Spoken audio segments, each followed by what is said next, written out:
नाज़रीन, मुंसिफ टीवी में आपका इस्तकबाल। आप देख रहे हैं आंध्रा तेलंगाना न्यूज़। शुरुआत करेंगे हेडलाइंस के साथ।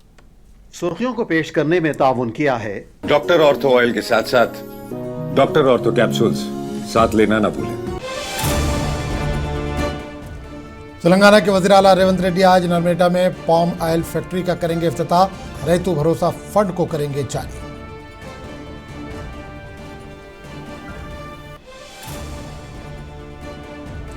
आंध्र प्रदेश के वज़ीर आला चंद्रबाबू नायडू कल अंकापल्ली में स्टील प्लांट का रखेंगे संगे बुनियाद।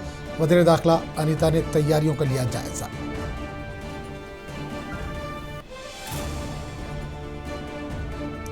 आंध्र प्रदेश असेंबली के स्पीकर मेटापल्लम में पंचायत की नई इमारत का किया इफ्तिताह। कहा, मखलूत हुकूमत तरक्की पर दे रही है खास तवज्जो।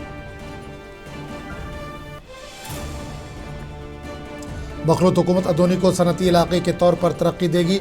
अदोनी के रुकन असेंबली डॉक्टर पार्था सारथी का बयान।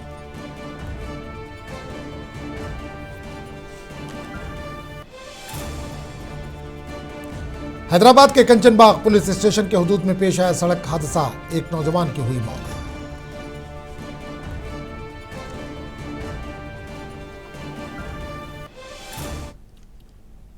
और अब खबरों की तफसील। तेलंगाना के वज़ीर आला रेवंत रेड्डी आज सिद्दीपेट ज़िले के नरमेटा में पाम ऑयल फैक्ट्री का इफ्तिताह करेंगे। इस मौके पर मुनक्किद होने वाले एक जलसे में वज़ीर आला रैतु भरोसा फंड को जारी करेंगे। पहली किस्त में 70 लाख किसानों के खातों में 3,590 करोड़ रुपए फी एकड़ 6,000 रुपये के हिसाब से जारी किए जाएंगे। मजीद 20 दिनों के बाद 2,650 करोड़ की दूसरी किस्त जमा की जाएगी, जबकि तीसरी किस्त अप्रैल के आखिर तक जमा कर दी जाएगी। आज इतवार है, कल किसानों के खातों में रकम जमा हो जाएगी।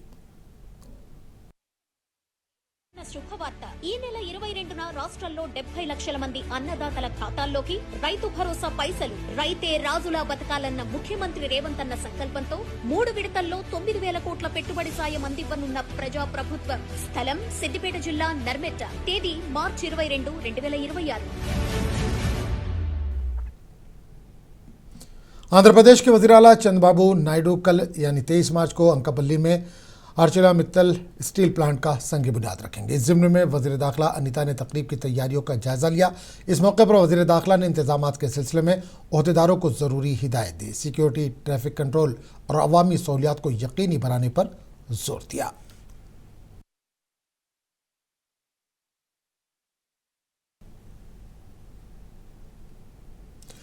आंध्र प्रदेश की वज़ीर दाखिला अनीता ने अंकापल्ली में वाक़े नोकंबिका मंदिर का दौरा किया। इस मौके पर इन्होंने मंदिर में खुसूसी पूजा की। इस मौके पर पुजारियों ने वैदिक आशीर्वाद पेश किया। इस मौके पर वज़ीर दाखिला का मंदिर के अहदेदारों अंकापल्ली रुकन असेंबली के रामाकृष्णा ने इस्तकबाल किया। इस मौके पर वज़ीर दाखिला ने अकीदतमंदों से बात की और इंतजामात के बारे में मालूमात हासिल की।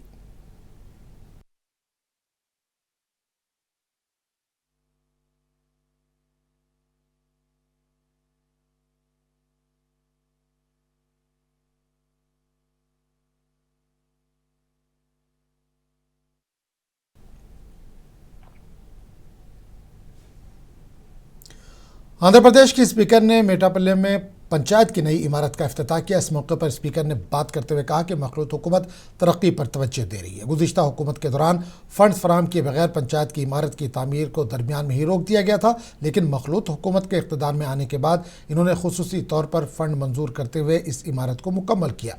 इन्होंने मज़ीद कहा कि इनके अव्वलीन तरजीह मेडिकल सेक्टर को तरक्की देना और नरसीपट्टनम अस्पताल को ज़िले का नंबर 1 अस्पताल बनाना है।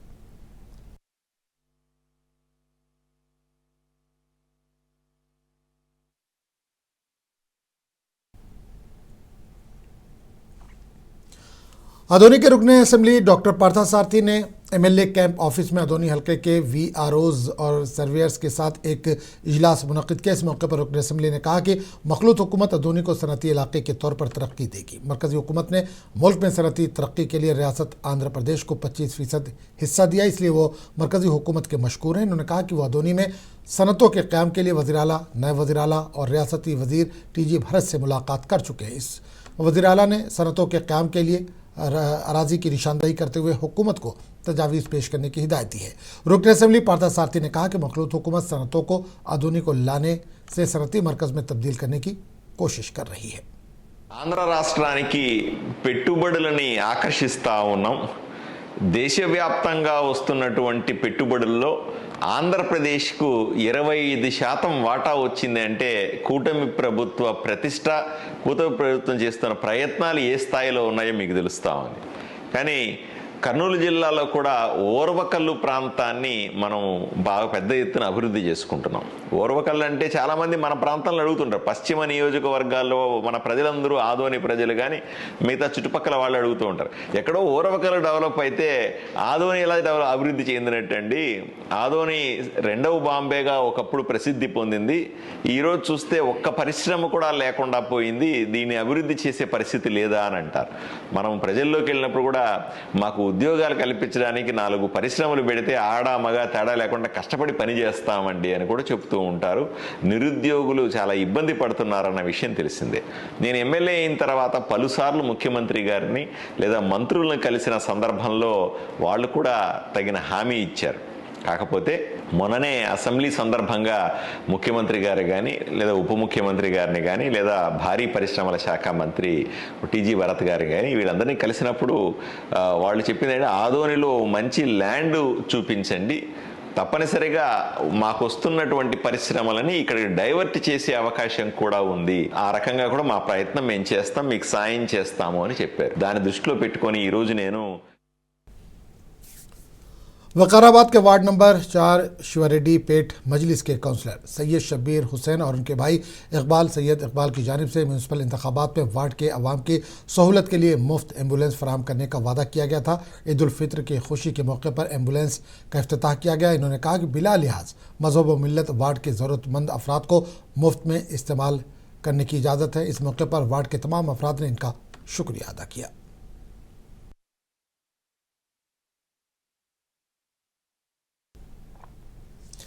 आंध्र प्रदेश के गुंटूर मंगलागिरी में कल ईद उल फित्र अकीदत व एहतराम और मजहबी जोश व खरोश के साथ मनाई गई। मुसलमानों ने ईदगाह नमाज ईद उल फित्र अदा की। इस मौके पर आंध्र प्रदेश रियासती वक्फ बोर्ड के director, Islamic front convener, MPS रियासती सेक्रेटरी शेख अकरम ने रियासती वजीर नारा लोकेश से इजहार तशक्कुर किया, जिन्होंने मंगलागिरी के मुसलमानों के लिए तमाम सहूलियात फराहम की। इस मौके पर इन्होंने लोगों को ईद उल फित्र की मुबारकबाद भी पेश की। నమస్కారములండి. అలాగే ఈ రంజాన్ మాసంలో కఠోర దీక్షలు ఉపవాసం ఉన్న మా ముస్లిం సోదర సోదరీమణులందరికీ అస్సలాము అలైకుం. మనం చూస్తున్నాం, గమనిస్తూనే ఉన్నాం మన ఈద్గా ఆవరణలో ఏ విధంగా ఏర్పాట్లు చేశారనేది. ఇది కేవలం ఒక ఇస్లామిక్ ఫ్రంట్ నేతృత్వంలో జరుగుతున్న ట్రస్ట్ బోర్డు సభ్యుల వల్లే ఇంత ఘనంగా ఏర్పాట్లు చేయడం జరిగింది. అలాగే మా మంత్రివర్యులు మరి మంగళగిరి నియోజకవర్గ ఎమ్మెల్యే గారు అయినటువంటి నారా లోకేష్ గారికి అంజుమన్ ట్రస్ట్ బోర్డు సభ్యులంతా కలిసి ఒకసారి వినతి చేయడం జరిగింది. గతంలో ఒక టెంట్లు వేసేవాళ్ళు కొంత ఇబ్బందికరంగా ఉంది సార్, మాకు అన్ని వసతులు ఏర్పాటు చేయమని చెప్పి కోరడం జరిగింది. ఆయన అమ్మటే స్పందించి గత 3 సంవత్సరాల నుంచి ఈ విధంగా పెండాల్స్ కానివ్వండి, కింద కార్పెట్స్ కానివ్వండి, వాటర్ బాటిల్స్ కానివ్వండి, ఎక్కడ ఇబ్బంది లేకుండా, ఎక్కడ అసౌకర్యం కలగకుండా వచ్చే ముస్లిం సోదరుల కోసం ఘనంగా ఏర్పాట్లు చేయమని చెప్పి ఆదేశించడం జరిగింది. ఇటువంటి ఎమ్మెల్యే గారు మా మంగళగిరి నియోజకవర్గానికి రావడం మా అదృష్టవంతంగా భావిస్తున్నాము. అలాగే ఈ ఏర్పాట్లు చేసినటువంటి ఎక్కడ ఇబ్బంది లేకుండా మున్సిపల్ కమిషనర్ గారు కానివ్వండి, ట్రాఫిక్ సమస్యలకి ఎక్కడ ఇబ్బంది లేకుండా పోలీస్ డిపార్ట్మెంట్ గారు కానివ్వండి, అందరూ మమ్మల్ని సహకరించారు. వాళ్ళందరికీ మరీ ధన్యవాదాలు తెలుపుకున్నాము. ఇంత ఘనంగా ఏర్పాట్లు చేసిన, దగ్గరుండి చేసిన ఈ నెల రంజాన్ నెలలో మొత్తం మసీదులు కానివ్వండి, ఈద్గాలు కానివ్వండి, ఎక్కడ ఇబ్బంది లేకుండా ఈ ఉపవాసం ఉన్న వాళ్ళకందరికీ ఘనంగా గంజి కానివ్వండి, ఈ విధంగా ఏ విధంగా అసౌకర్యం కలగకుండా చేసిన మా ఇస్లామిక్ ఫ్రంట్ నేతృత్వంలో ఉన్న మా అంజుమన్ ట్రస్ట్ బోర్డు సభ్యులకు, మరి ప్రెసిడెంట్ గారికి, మరి సెక్రటరీ గారికి ధన్యవాదాలు తెలుపుకుంటూ సెలవు తీసుకున్నాం. అస్సలాము అలైకుం. గత 30 రోజులుగా కఠోర ఉపవాసాల దీక్ష ముగించుకొని నిన్న నెలవంక కనబడిన తర్వాత ఈరోజు ఈద్గాలో మసీదులో ఈద్ ఉల్ ఫిత్ర్ నమాజ్ చదువుకోవడం జరుగుతుంది. రంజాన్ నెల అంటేనే భక్తి శ్రద్ధలతో ఉండే నెల. ఇలాంటి నెలకి మన గౌరవనీయులు స్థానిక శాసనసభ్యులు, ఐటీ శాఖ, విద్యాశాఖ మార్చులు నారా లోకేష్ గారు గత 2 సంవత్సరాలుగా ముస్లిం మైనారిటీలకి పండక్కి ఏమైనా కావాలనేది ఆలోచించి మసీదులు కానీ శానిటేషన్ కానివ్వండి, అలాగే ఈద్గాలో నమాజ్ చదువుకోవడానికి ఇంతకుముందు టెంట్లు వేసేవాళ్ళు, కొద్దిగా అసౌకర్యంగా ఉండేది. దానికి కాకుండా పెండాస్ చేపించి ఇక్కడ వాటర్ సప్లై కూడా చేపించడం జరిగింది. వాటర్ బాటిల్స్, అలాగే 2 శ్మశాన వాటికలు కూడా పిచ్చి మొక్కలు తొలగించి శుభ్రపరిచి मशरक़ वस्ती में तनाज़े के दौरान एलपीजी की किल्लत पाई जा रही है। तेलंगाना के शख्स ने एलपीजी के बहरान से निपटने के लिए डीजल से चलने वाला सस्ता चूल्हा तैयार किया है। राजन्ना सिलसिला ज़िले के एक शख्स ने डीजल से चलने वाला खाना पकाने का चूल्हा तैयार किया, जो एक सस्ता और काबिल एतमाद मुतबादिल पेश कर रहा है। एक मुकामी वेल्डर रविंद्र के डिज़ाइन करदा चूल्हे ने इस मुश्किल हालात में चूल्हे के कामयाब काम पर खुशी का इज़हार किया। इन्होंने कहा कि मैं इसको यूट्यूब पर देखा और तैयार किया, फिर इसे एक होटल में इस्तेमाल करने की कोशिश की और ये कामयाब हुआ। इन्होंने कहा कि मैंने अब तक 20 से ज़्यादा चूल्हे बनाए हैं। 1 लीटर डीजल के साथ ये 2 घंटे से ज़्यादा चल सकता है। इन्होंने मज़ीद कहा कि मैं ब्लोअर के बगैर इसे 8,000 रुपये में फ़रोख्त कर रहा हूँ। ये बहुत फ़ायदेमंद है।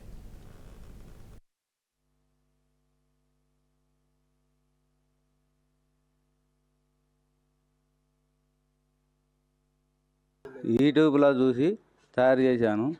సక్సెస్ అయింది. సక్సెస్ అయినాక హోటల్లో చెక్ చేశాను. చెక్ చేసినాక సక్సెస్ అయిందని అంటే ఆర్డర్ వస్తున్నాయి. తయారు చేశాను. ఇప్పటివరకు ఎన్ని తయారు చేసినావు? ఇప్పటి వరకు 20. డీజిల్ 1 లీటర్కు 2 గంటలు వస్తుంది. 1 లీటర్కు 2 గంటలు. ఇది నేను బ్లోర్ కాక 8,000కి ఇస్తున్నా. వాళ్ళు బ్లోర్ కొనుక్కోవాలి. कंचनबाग पुलिस स्टेशन के हुदूद बाबानगर चंद्रायन गुट्टा रोड पर एक सड़क हादसा पेश आया। इस हादसे में एक नौजवान की मौत हो गई। मुतवफ़्फ़ी की शिनाख्त मोहम्मद रेहान कुरैशी की हैसियत से की गई है, जिनकी उम्र 18 साल है, जो हाफिज़ बाबानगर सी ब्लॉक का साकिन है। नौजवान मोटरसाइकिल पर जा रहा था। मुबैना तौर पर टिपर लारी से टकरा गया, जिसकी वजह से वो मौके पर ही हलाक हो गया। इतला मिलने पर कंचनबाग पुलिस जाए वक़ूफ़ पर पहुंची और केस दर्ज कर लिया। तहकीकात जारी है।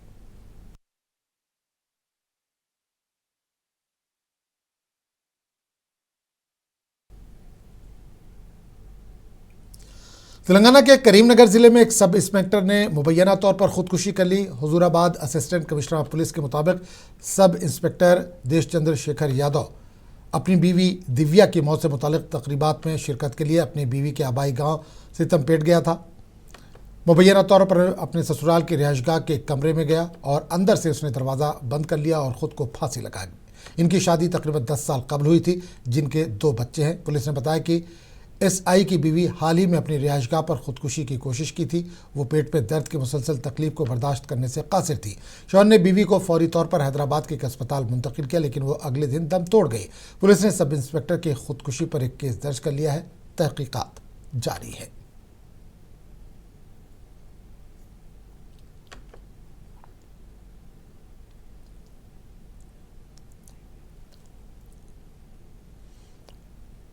तमिलनाडु कानून साज असेंबली के इंतखाबात के पेश नज़र तंजावुर में वाक़ एक स्पोर्ट्स ग्राउंड में एक साइकिल बेदारी रैली मुनक़िद की गई, ताकि हर वोटर को अपना वोट डालने की अहमियत पर जोर दिया जा सके। इस रैली को रेवेन्यू डिवीजन अफसर और स्पेशल डिप्टी कलेक्टर सुमैया और deputy superintendent of police Soma Sundara ने झंडी दिखाकर रवाना किया। इस रैली में अवाम और तलबा की कसीर तादाद ने शिरकत की।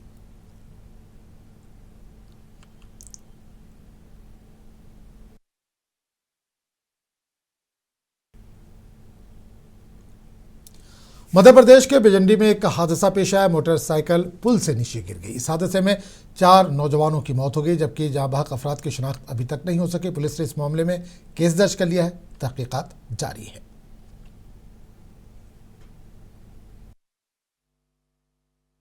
ये पौड़ी ग्राम के पास भैंसवाही ग्राम में एक बरसात में पुलिया टूट गई थी, जिसमें बाइक सवार 4 लोगों की मृत्यु हुई है। जो पुलिया टूटी है, जहां से वो खाई टाइप का है, उससे टकराने के कारण उनकी मृत्यु हुई।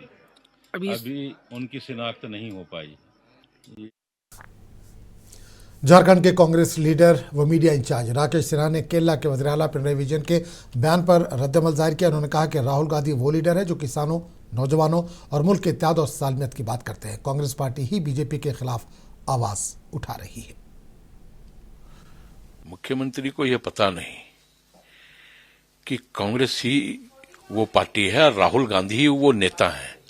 जो प्रधानमंत्री के आंखों में आंखें डाल करके देश के किसानों के हित की बात करते हैं, देश के युवाओं के हित की बात करते हैं, देश की एकता और अखंडता की बात करते हैं। तो हमें यह लगता है कि मुख्यमंत्री बन जाने से बुद्धि बढ़ जाता है, ऐसी बात नहीं है। तो केरल के मुख्यमंत्री पहले अपना बुद्धि बढ़ाएं और कांग्रेस को भाजपा का बी टीम कहने के पहले अपने अंतरात्मा में वो झांक करके देख लें कि कांग्रेस ही है जो भारतीय जनता पार्टी से सड़क से लेके सदन तक संघर्ष कर रही है, लड़ रही है, प्रधानमंत्री की आंखों में आंखें डाल करके लड़ रही है। प्रधानमंत्री नतमस्तक हो गए हैं, झुक गए हैं और कांग्रेस के ऊपर इस प्रकार का आरोप लगा रहे हैं। ये राजनीति के लिए ये लोग किसी भी हद तक जा सकते। कांग्रेस के सीनियर लीडर और साबिक मरकजी वजीर फाइनेंस पी चिदम्बरम ने AIADMK जनरल सेक्रेटरी पलानीस्वामी के दिल्ली दौरे पर अपना रद्दमल जाहिर किया। चिदम्बरम ने कहा कि यह वाज़ेह है कि बीजेपी इत्तेहाद के हकीकी रहनुमा है, जबकि AIADMK महज एक बराए नाम सरबराह के तौर पर शामिल है। चिदम्बरम ने कहा कि तमिलनाडु के आने वाले असेंबली इंतखाबात में कांग्रेस DMK इत्तेहाद एक मरतबा फिर हुकूमत बनाएगी। அதிலிருந்தே தெரியுதுல்ல அந்த கூட்டணிக்கு உண்மையான தலைவர் பாரதிய ஜனதா கட்சி, அந்த ஒப்புக்காக முன்வைக்கிற தலைவர் அனைத்து இந்திய அண்ணா திராவிட முன்னேற்ற கழகம். பொம்மலாட்ட நிகழ்ச்சியில பொம்மை முக்கியம் இல்லை, நூல் யார் கையில் இருக்கு அது। मरकजी वजीर मनोहर लाल खट्टर ने एक तकरीब के दौरान बदलते मौसम और गर्मी को लेकर अपनी तशवीश का इजहार किया। उन्होंने कहा कि अगर हम गर्मी की शिद्दत पर काबू नहीं रखते तो ये एक डरावने ख्वाब की तरह हो जाएगा और लोग सोच सकते हैं कि अगर गर्मी बढ़ती रही तो क्या होगा। इन्होंने कहा कि हमें वक्त पर बेदारी पैदा करना और इन मसाइल पर काबू पाने के लिए फैसला कुन इक़दाम करना ज़रूरी है। इंटेंसिटी को अगर कंट्रोल नहीं करेंगे, काबू नहीं करेंगे तो बहुत ही एक जिसको दुस्वप्न, बुरा सपना देखने लायक होगा कि बहुत गर्मी बढ़ गई तो हमारा क्या बनेगा। तो इसलिए समय पर इसको चेताना और इन चीजों को कैसे हम काबू पा सकते हैं, इसके लिए कोई ना कोई निर्णायक कार्रवाई करने का समय आ गया है। आज वैश्विक विमर्श इस बात पर है कि ये कार्रवाई करनी है कि नहीं करनी है, इसका कोई विषय नहीं है। करनी तो है, कैसे करनी है, कितना जल्दी करनी है, कौन सा मेथड होगा करने का, ये हमको विचार करना है। तो इसलिए हम अपनी टेक्नोलॉजी से ड्रिवन जो विभिन्न उपाय हैं उसके हिसाब से हम एमिशन को कम करें, इसकी क्षमता ये हमारी बढ़ रही है, हमको बढ़ानी है। भारत की क्लाइमेट स्ट्रेटेजी इसको और क्लाइमेट जस्टिस के हिसाब से इसको पूरा करने के लिए प्रधानमंत्री नरेंद्र मोदी जी ने बहुत सी क्लाइमेट चेंज के निपटने के कई महत्वपूर्ण पहलू पहले ये बताई हैं।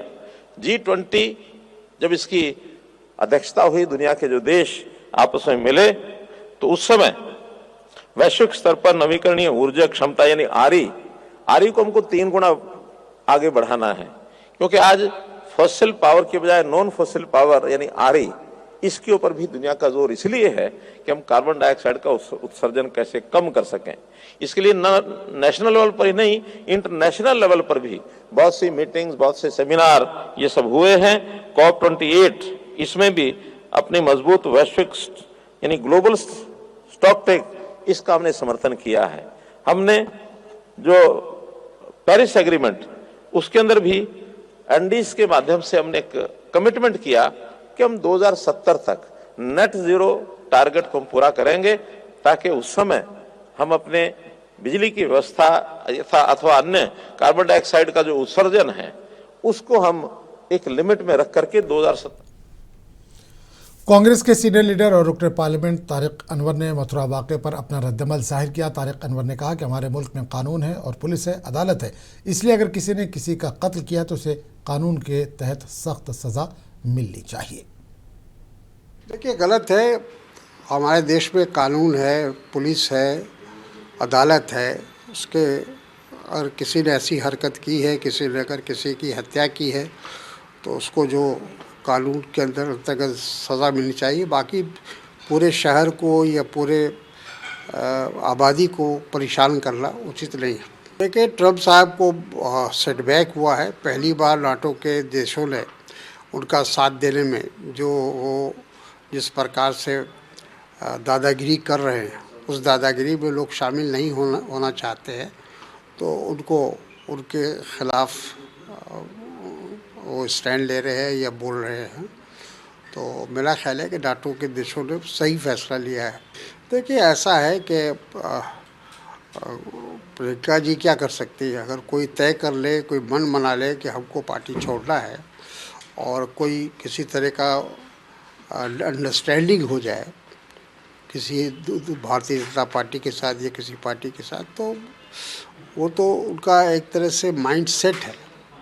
तो कोई भी बड़े से बड़ा नेता भी जाएगा तो क्या कर सकता है? देखिए, ये पूरी फिल्म प्रोपेगेंडा पर आधारित है।